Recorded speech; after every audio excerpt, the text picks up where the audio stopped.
sinasamba ka namin, pinipintuho ka namin. Aral mo ang aming buhay at kaligtasan. Nuestro Padre Jesus Nazareno, iligtas mo kami sa kasalanan.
Sa ngalan ng Ama at ng Anak at ng Espiritu Santo, Amen. sumainyo ang Panginoon. At sumainyo rin. Mga minamahal kong kapatid, tayo'y nasa ika-12 linggo sa karaniwang panahon.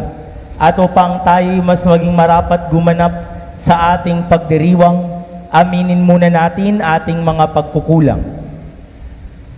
Tayo pong lahat inaamin ko sa makapangyarihang Diyos. At sa inyo, mga kapatid, na lubha akong nagkasala sa isip, sa salita at sa gawa, at sa aking pagkukulang.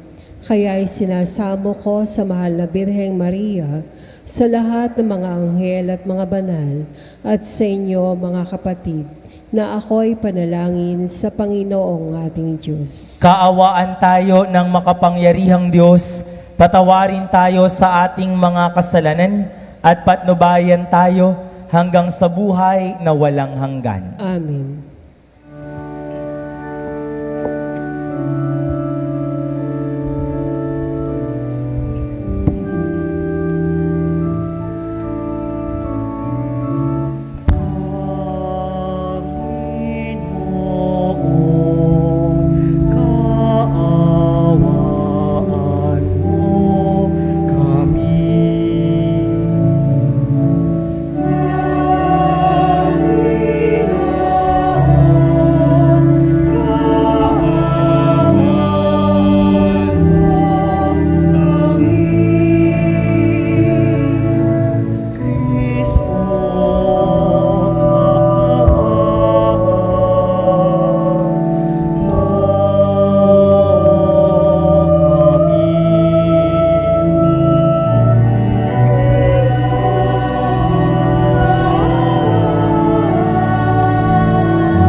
Papuri sa Diyos sa kaitasan.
Manalangin tayo.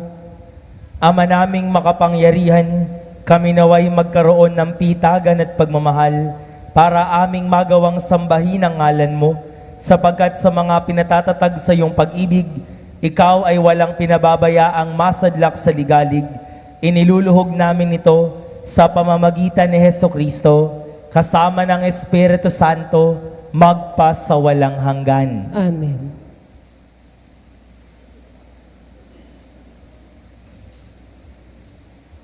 Tayo po ngayon ay nasa unang bahagi ng ating pagdiriwang, ang liturhiya ng salita ng Diyos. Sa unang pagbasa, isinasalaysay na sa gitna ng pag-uusig, na natiling nagtitiwala si Propeta Jeremias sa Diyos. Ang salita ng Diyos mula sa aklat ni Propeta Jeremias. Sinabi ni Jeremias, naririnig kong nagbubulungan ang karamihan. Tinagurian nila akong kilabot saan man. Sinasabi nila, isuplong natin. Pati matatalik kong kaibigan ay naghahangad ng aking kapahamakan. Wika pa nila, marahil ay mali din lang natin siya.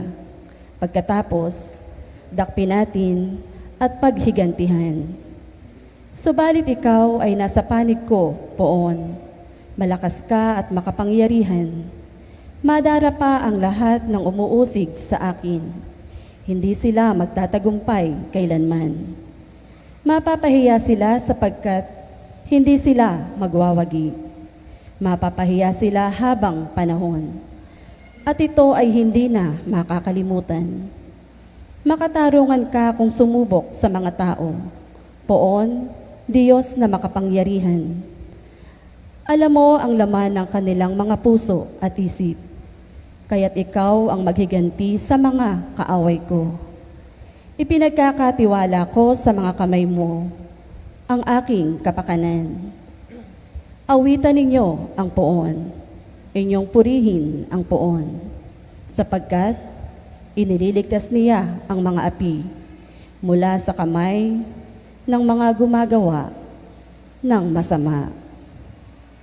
Ang salita ng Diyos. Salamat sa Diyos.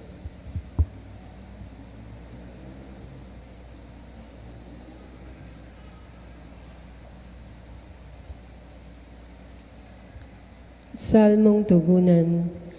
Panginoon, iyong dinggin, akong iyong ginigiliw.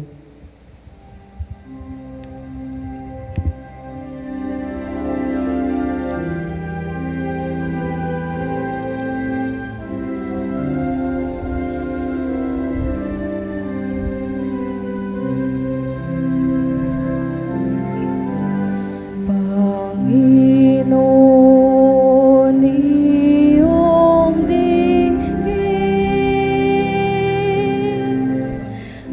akong iyong ginigiliw.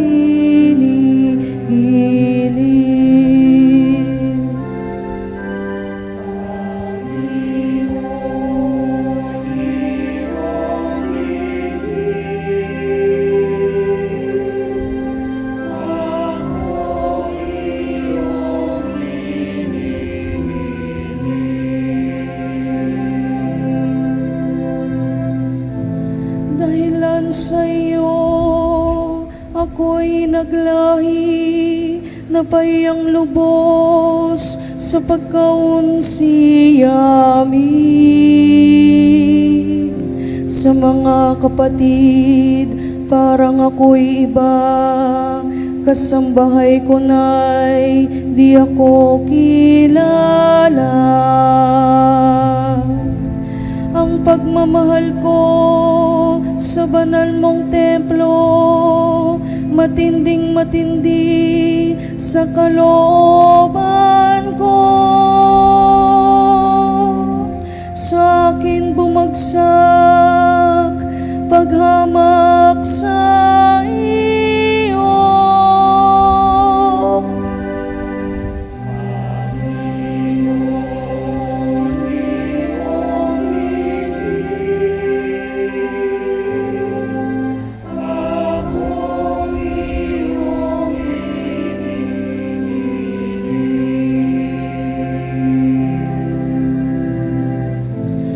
saganang akin, ako'y dadalangin sa iyo. O Poon, sana'y iyong dinggin sa mga panahon na iyong ibigin, dahil sa dakilang pag-ibig sa akin. Ang iyong pangakong pagtubos ay sundin, Poon, sa buti mo't pag-ibig sa akin.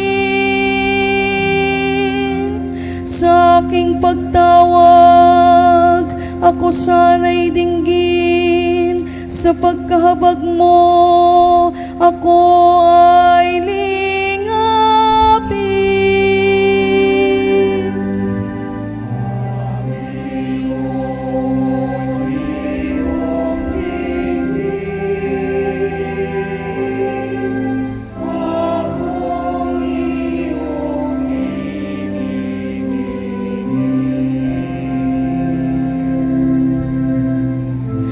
Kung makita ito niyong mga dukha, sila'y sasamba sa laki ng tuwa.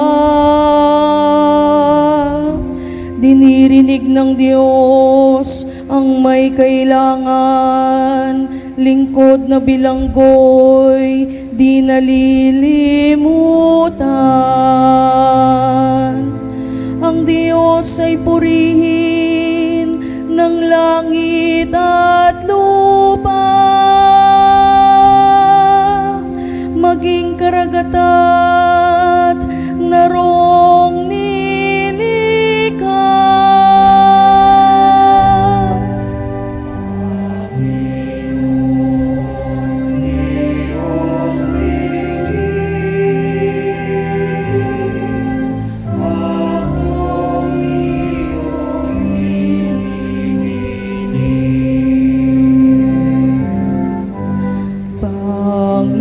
Panginoon, iyong dinggin, akong iyong ginigiling.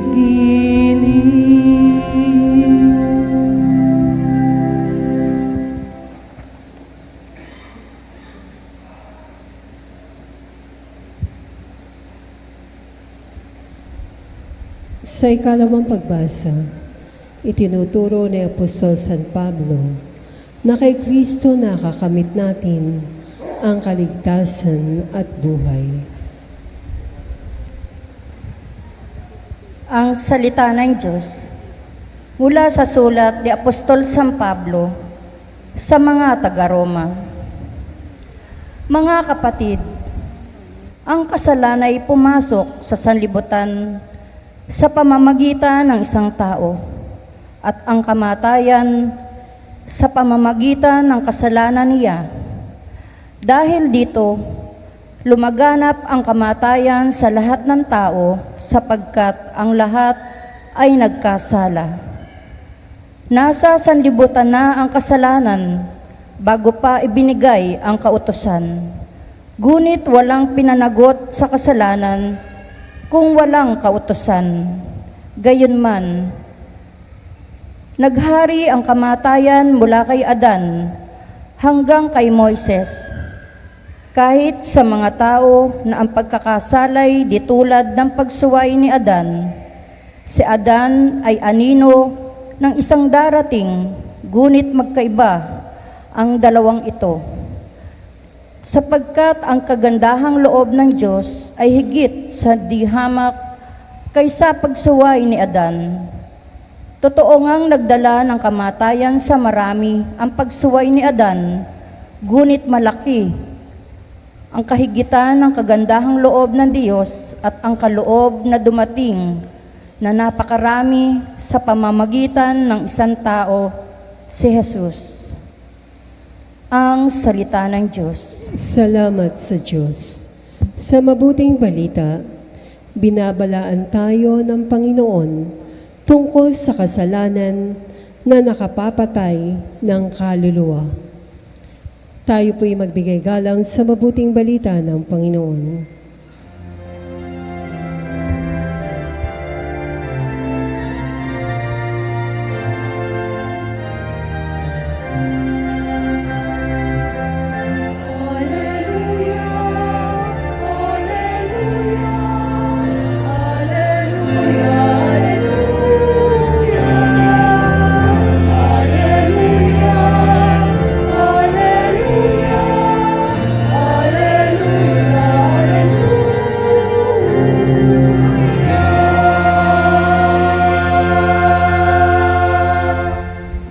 Sumainyo ang Panginoon. At sumanyo'y Ang mabuting balita ng Panginoon ayon kay San Mateo. papuri sa iyo, Panginoon.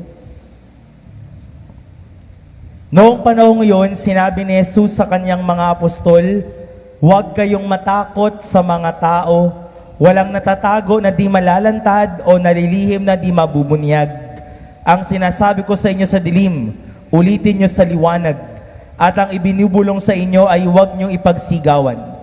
Huwag ninyong katakutan ang pumapatay ng katawan, ngunit hindi nakapapatay ng kaluluwa. Sa halip, ang katakutan niyo ay ang nakapapatay ng kaluluwa at katawan sa impyerno.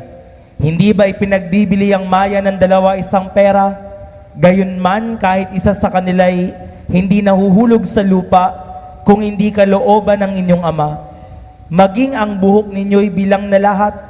Kaya huwag kayong matakot, higit kayong mahalaga kaysa libo-libong maya. Ang sino mang kumikilala sa akin sa harapan ng mga tao, ay kikilanlin ko rin naman sa harapan ng aking Amang nasa langit.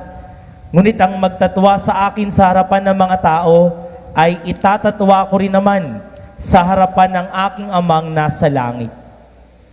Ang mabuting balita ng ating Panginoon. Pinupuri ka namin, Panginoong Jesucristo.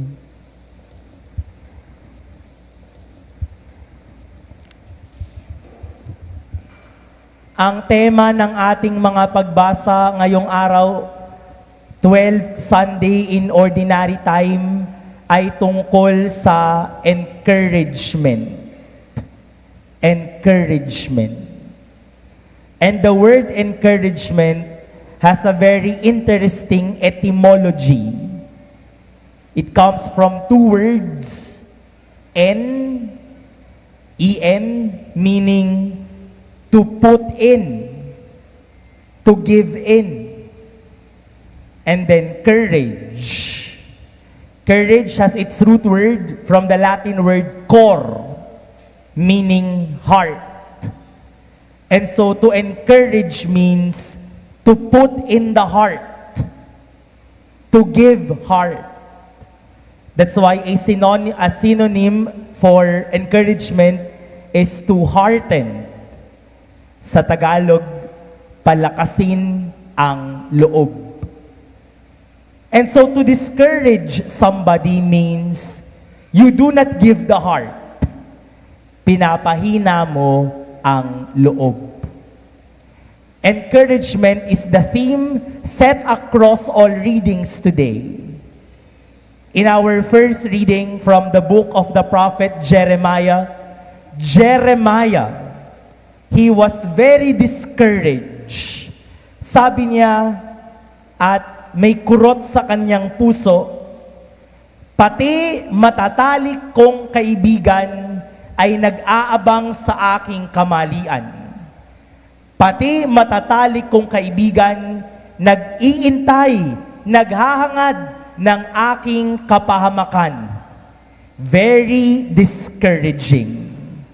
Even my closest friends, gusto nila akong mapahamak, gusto nila akong wala sa tamang landasin. Very discouraging. Imagine ninyo, ganyan na mga kaibigan nyo. Very toxic. Ayaw kayong mag-succeed. Ayaw kayong manalo sa buhay. Very discouraging. But Jeremiah continued, "Subalit ikaw ay nasa panig ko, Panginoon. Malakas ka at makapangyarihan. Madarapa ang lahat ng umuusig sa akin. Hindi sila magtatagumpay. Mapapahiya silang lahat. Those words, very encouraging. Ang mga tao sa paligid mo, ibinababa ka.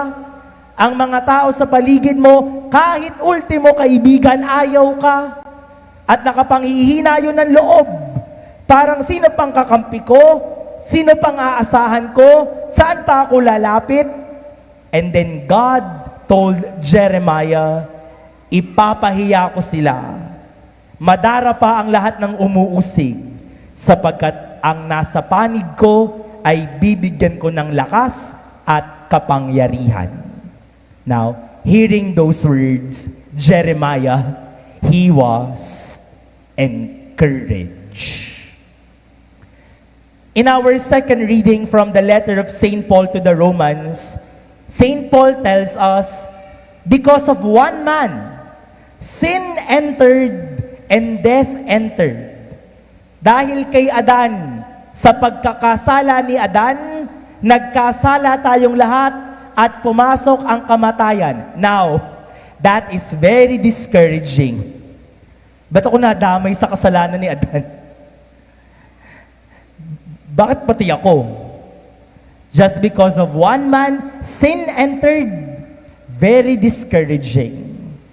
But St. Paul continued, but because also of one man, si Jesus, nang dahil sa kanyang kamatayan sa krus, nailigtas tayo. Very encouraging. Kahit na ganito lang ako, kahit na marami akong kahinaan, kahit marami akong pagkukulang, there is one man willing to die for me.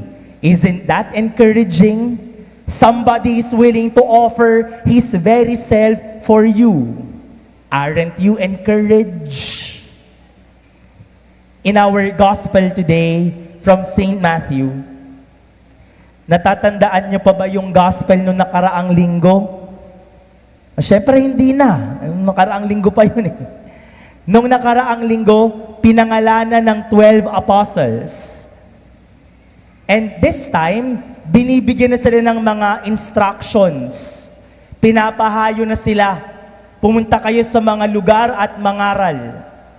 And listen to the words of Jesus in our gospel.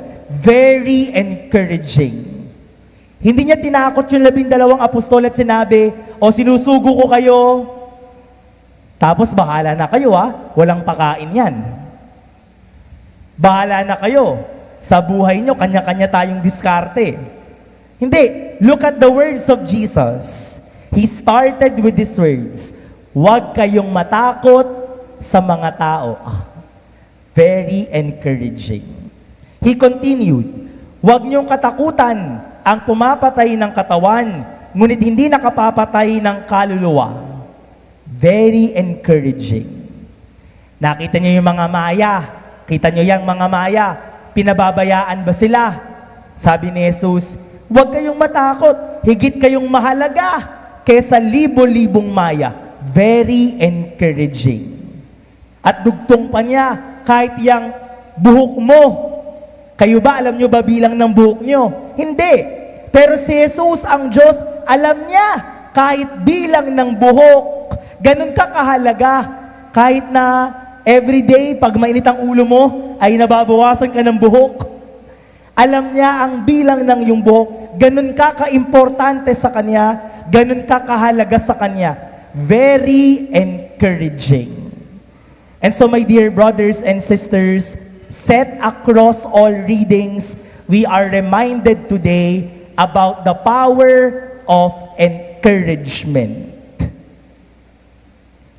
A simple gesture, a simple word, a simple action, maybe even your presence, that can be a source of encouragement. A simple smile. Minsan pag nangitian mo lang yung tao, mabubuhayan ang loob. A simple hug. A kiss, for example. A simple tap on somebody's shoulder. Lahat yan, encouragement. A little compliment. Uy, ang sarap ng luto mo. Abay, panigurado yung nanay mo, magluluto ulit yun bukas. A simple compliment. Kapag sinabi mo, uy, ang ganda-ganda ng damit mo, panigurado ako next week, yun na naman ang suot nun. Napuri eh. A simple compliment will encourage others. And mind you, if encouragement is powerful, so is discouragement. A simple gesture, a simple action, a simple word may discourage others. Ilan ng tao ang tumigil umawit dahil pinagsabihan, sintonado ka. Ilang tao na ang tumigil sumayaw, kahit pabiro at patawa, dahil sinabihan siya, huwag ka nang uulit, ang tigas ng katawan mo. Ilang tao na ang tumigil magsalita sa harapan ng maraming mga tao, sabagat nakita niya nung siya'y nagsasalita, umiiling-iling lang at disagree sa kanya ang mga tao. Ilang mga tao na ang tumigil magluto dahil sinabihan, walang lasa yung luto mo. Very discouraging. Ilang tao na ang tumigil sa buhay dahil lagi mong sinasabihan, talunan ka naman. Ilang tao na ang tumigil sa buhay dahil laging sinasabi, wala kang mararating. Very discouraging. And if encouragement is powerful, so is discouragement. My dear brothers and sisters, today we are being encouraged by the God who encourages, be an encouragement to others. By our gestures, by our words, no matter how little your comments are, may our presence be sources of encouragement. Kapag nakikita tayo sa bahay, sa eskwelahan, sa pinagtatrabahuhan, ginaganahan sila because your presence is an encouragement. In a very special way, bagamat bukas pa naman talaga, we honor our fathers. We celebrate Father's Day. Sino ba ang mga tatay taasang, tayo na lang kayo, tayo kayo. Mga tatay, tayo. Nahihiya ba kayo? Ayan. No? Palakpakan natin ang mga tatay.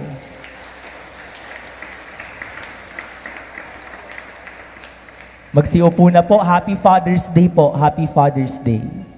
Pinagdadasal namin na ang mga haligi ng tahanan, ang mga tatay, ang mga ama, sources of encouragement. Kapag nakikita kayo ng mga misis nyo, ginaganahan sila, nabubuhayan sila. Kapag nakikita kayo ng mga anak ninyo, nai-inspire sila, hindi lang sila basta takot, nai-inspire sila sa ama nila, na-motivate sila ng tatay nila to continue life, to continue mission. Ang mga tatay nawa, tunay na maging haligi ng mga tahanan. Matibay, hindi marupok. Matibay, para palaging sources of encouragement sa pamilya. Mga minamahal kong kapatid, sa pagpapatuloy natin ng ating banal na misa, itaas natin sa Diyos ng encouragement, our God of encouragement, na palagi tayong aluin at magpadala ang Diyos ng mga tao na mag-e-encourage sa atin. At kapag tayo'y na-encourage, napalakas ang loob, nawa may mga tao rin sa paligid, dala ng iyong presensya, lumalakas ang loob. To end, our world today has so many critics already. The world today has so many discouragers already. Madami ng kritiko sa panahon ngayon. Madami ng mapampula at marami ng discourager. The world has so many critics already. Please, as Catholic Christians, please do not add to them. Amen. Magsitayo tayo. Ipapahayag natin ang ating pananampalataya. Sumasampalataya ako Sa Diyos sa mga makapangyarihan sa lahat, na may gawa ng langit at lupa. Sumasampalataya naman ako kay Jesucristo ang isang anak ng Diyos, Panginoon nating lahat. Nagkatawang tao siya, lalang ng Espiritu Santo. Pinanganak ni Santa Maria ang Birhen. Pinagpakasakit ni Poncio Pilato. Ipinako sa krus, namatay, inilibing. Nanaog sa kinaroroonan ng mga yumao. Nang may 3 araw na buhay na maghuli, umakyat sa langit, naluklok sa kanan ng Diyos sa mga makapangyarihan sa lahat. Doon magmumula paririto at maghuhukom sa mga buhay at namatay na tao. Sumasampalataya naman ako sa Diyos Espiritu Santo, sa banal na simbahang katolika, sa kasamahan ng mga banal, sa kapatawaran ng mga kasalanan, sa pagkabuhay na maguli ng namatay na tao, at sa buhay na walang hanggan. Amen. sa bawat panalangin ating itugon, Panginoon, dinggin ng iyong bayan. Panginoon, dinggin ang iyong bayan. Para sa mga nahihirapan sa dinaranas sa paghihikahos at karamdaman, upang itambal nila ito sa paghihirap ni Kristo para sa sangkatauhan, tayo'y dumalangin. Panginoon, dinggin ang iyong bayan. Para sa ating lahat, naririto sa pagdiriwang, upang sama-sama nating ipahayag sa mga tao ang Ebanghelyo tungo sa buhay na matapat at marangal, tayo'y dumalangin. Panginoon, dinggin ang iyong bayan. Para kalingain ng mga ama ang kanilang pamilya sa halimbawa ni San Jose, manalangin tayo sa Panginoon. Panginoon, dinggin ang iyong bayan. Para sa mga yumao, upang ang pag-aalay nila sa Panginoon ng kanilang buhay rito sa lupa, ang maghatid sa kanila sa kalangitan, tayo'y dumalangin. Panginoon, dinggin ang iyong bayan. Sa katahimikan, ilapit natin sa Panginoon ating mga pangangailangan.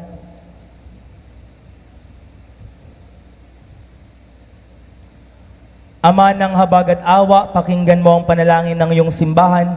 Tulad ni Pedro, lagi nawa naming ipahayag ang aming pananalig kay Kristong iyong anak at aming tagapamagitan. Kasama ng Espiritu Santo, magpa sa walang hanggan. Amen. Tayo po ngayon ay nasa ikalawang bahagi ng ating pagdiriwang, ang liturhiya ng Eucharistia.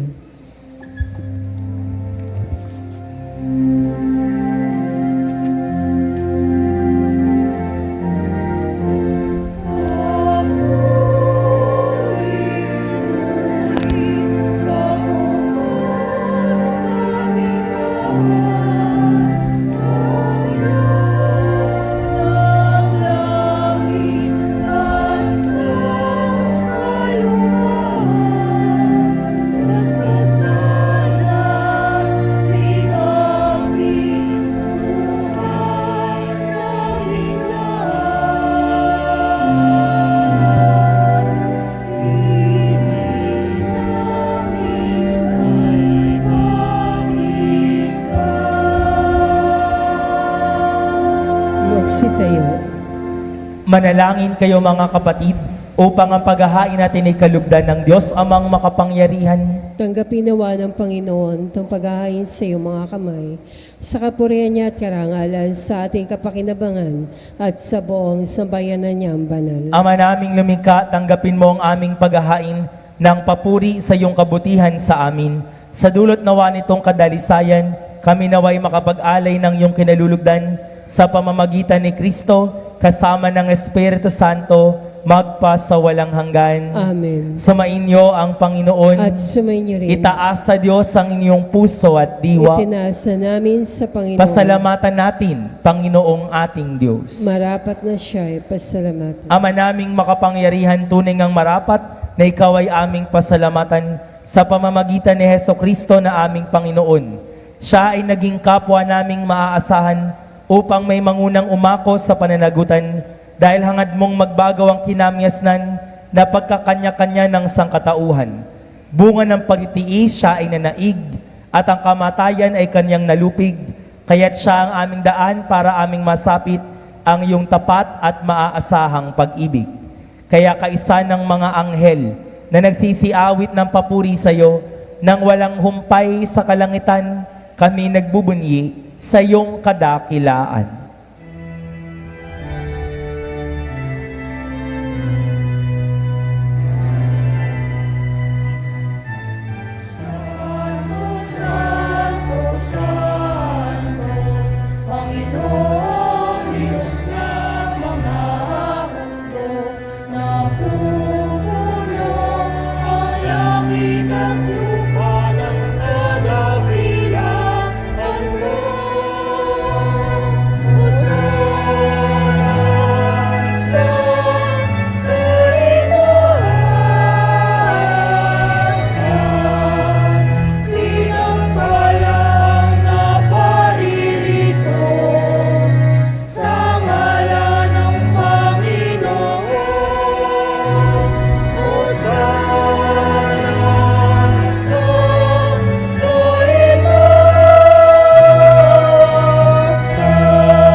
Ama naming banal, ikaw ang bukal ng tanang kabanalan, kaya't sa pamamagitan ng iyong Espiritu, gawin mong banal ang mga kaloob na ito upang para sa aming maging katawan at dugo ng aming Panginoong Jesucristo.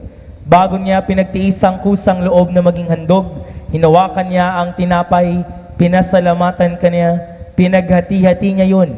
Iniyabot sa kanyang mga alagad at sinabi, "Tanggapin ninyo lahat ito at kanin, ito ang aking katawan na ihahandog para sa inyo."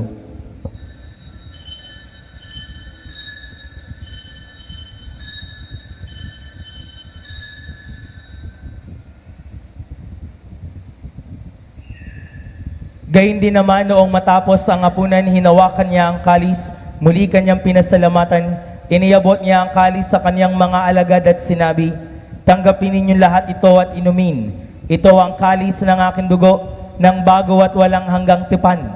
Ang aking dugo na ibubuhos para sa inyo at para sa lahat, sa kapagpapatawad ng mga kasalanan. Gawin ninyo ito sa pag-alaala sa akin."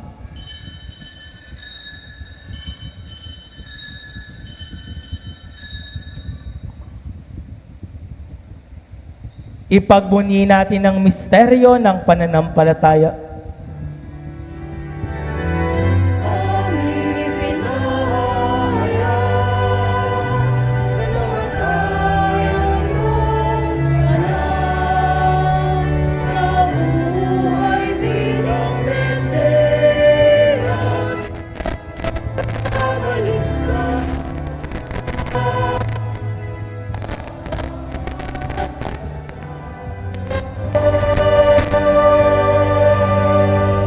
Ama, ginagawa namin ngayon ang pag-alaala sa pagkamatay at muling pagkabuhay ng iyong anak, kaya't iniaalay namin sa iyo ang tinapay na nagbibigay buhay at ang kalis na nagkakaloob ng kaligtasan.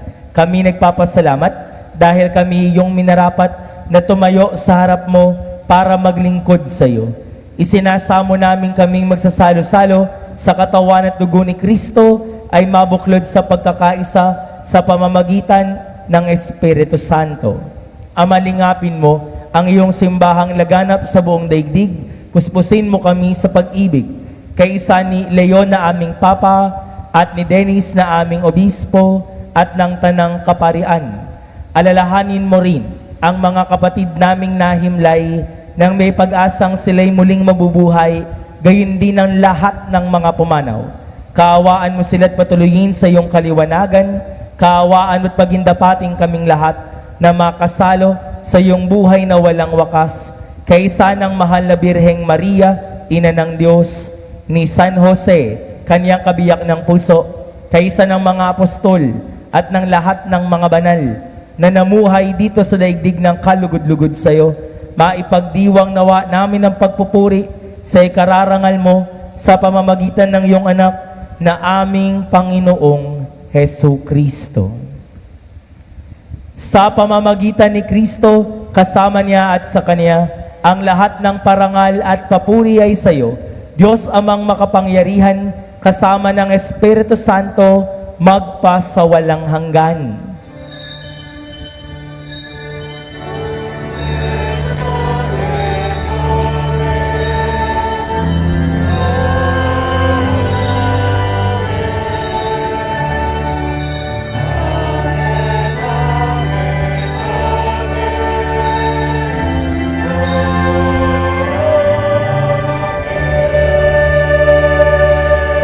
Magsitayo.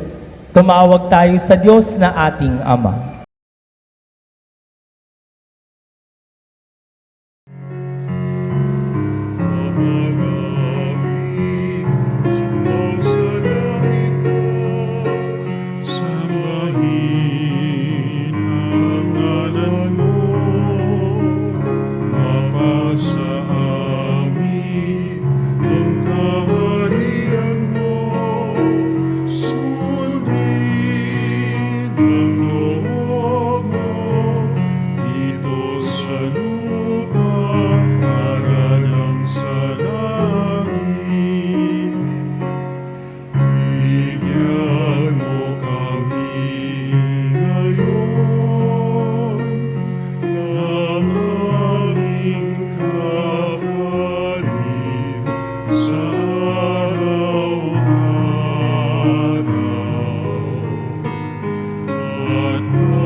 Hinihiling namin kami iadya sa lahat ng masama, pagkalooban ng kapayapaan araw-araw, iligtas sa kasalanan at ilayo sa lahat ng kapahamakan, samantalang aming pinananabikan dakilang araw ng pagpapahayag ng tagapagligtas naming si Yesu Kristo.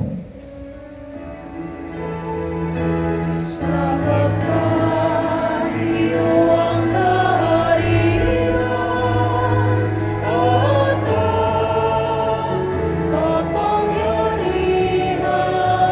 at ang kapurihan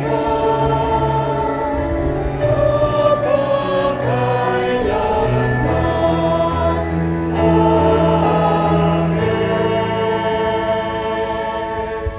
Panginoong Jesucristo, sinabi mo sa iyong mga apostol, kapayapaan ang iniiwan ko sa inyo, ang aking kapayapaan ang ibinibigay ko sa inyo. Tunghayan mo ang aming pananampalataya at wag ang aming mga pagkakasala. Pagkalooban mo kami ng kapayapaan at pagkakaisa ayon sa iyong kalooban, kasama ng Espiritu Santo, magpa sa walang hanggan. Amen. Ang kapayapaan ng Panginoon ay laging sumainyo. At sumayo. Magbigayan kayo ng kapayapaan sa isa't isa.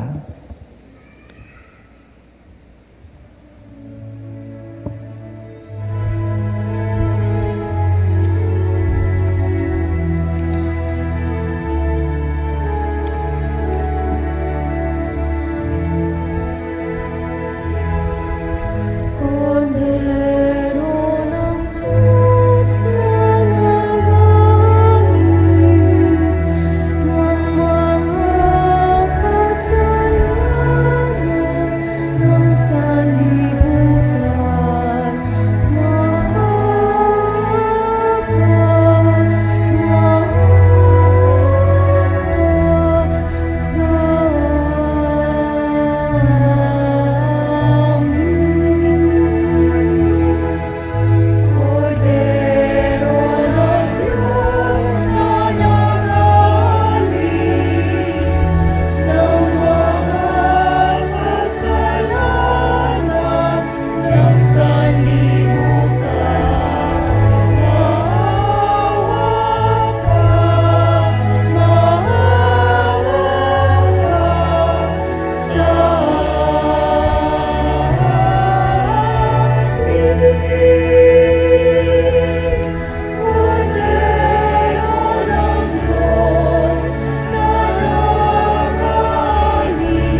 Narito si Kristo ang daan, katotohanan at ang buhay. Mapalad ang mga inaanyayahan sa kaniyang banal na piging. Panginoon, hindi ako karapat-dapat na magpatuloy sa iyo, ngunit sa isang salita mo lamang ay gagaling na ako.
Panalangin sa karangalan ng Nuestro Padre Jesus Nazareno.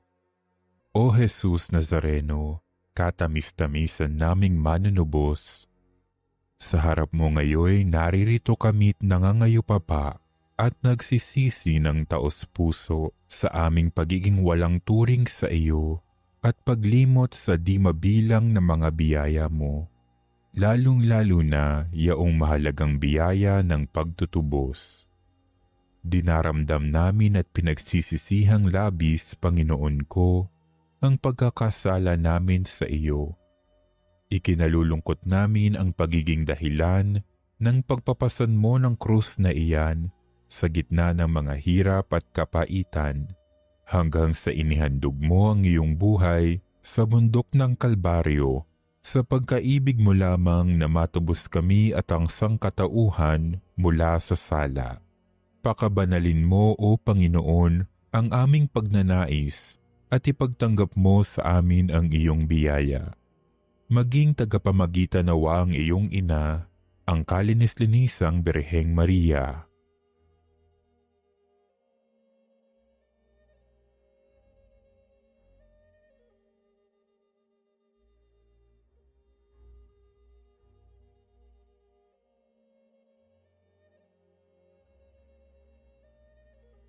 Ama naming makapangyarihan, niloob mong akuin ang iyong anak, ang krus at kamatayan, upang ang sangkatauhan ay matubos at mabuhay. Ang pag-ako namin sa krus at kamatayan dito sa lupa, ayon sa diwa ng pagsunod sa iyong loob, na ginanap ng iyong anak, ay magpagindapat nawa naming kamtin ang lubos na katubusan at pagkabuhay sa iyong piling, sa pamamagitan ni Hesukristo, kasama ng Espiritu Santo, magpasawalang hanggan. Amen. Nuestro Padre Jesus Nazareno, Panginoon namin at Diyos, kaawaan mo kami. Tumayo po ang lahat. Manalangin tayo.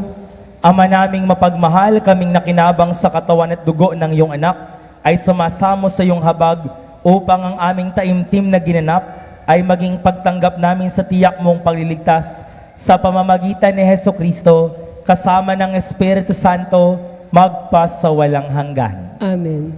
Aawit tayo ng pasasalamat.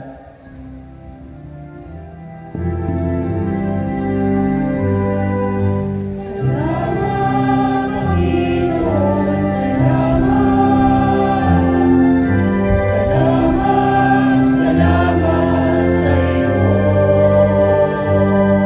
Salamat sa nakaraang linggo. Salamat sa mga biyaya mo. Dalangin sa iyo ay pagpalain ang darating sa aming isang linggo, upang dito kami ay magkatito para magpasalamat sa iyo. Salamat, Panginoon, salamat. Sumainyo ang Panginoon At sumayin. at pagpalain kayo ng makapangyarihang Diyos, Ama at ng Anak at ng Espiritu Santo. Amen. Tapos na ang misa, humayo kayong taglay ang kapayapaan at pag-ibig ng ating Panginoon. Salamat sa Diyos. Papurihan natin ang Panginoon.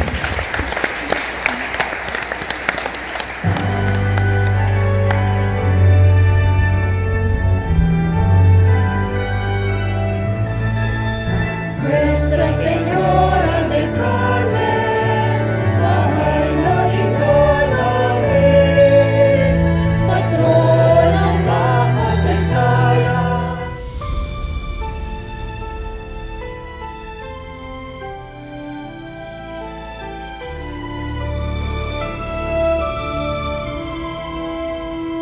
Nuestro Padre Jesús Nazareno, sinasamba ka namin,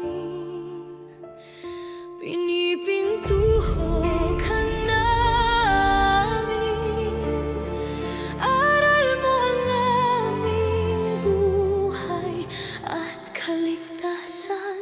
Nuestro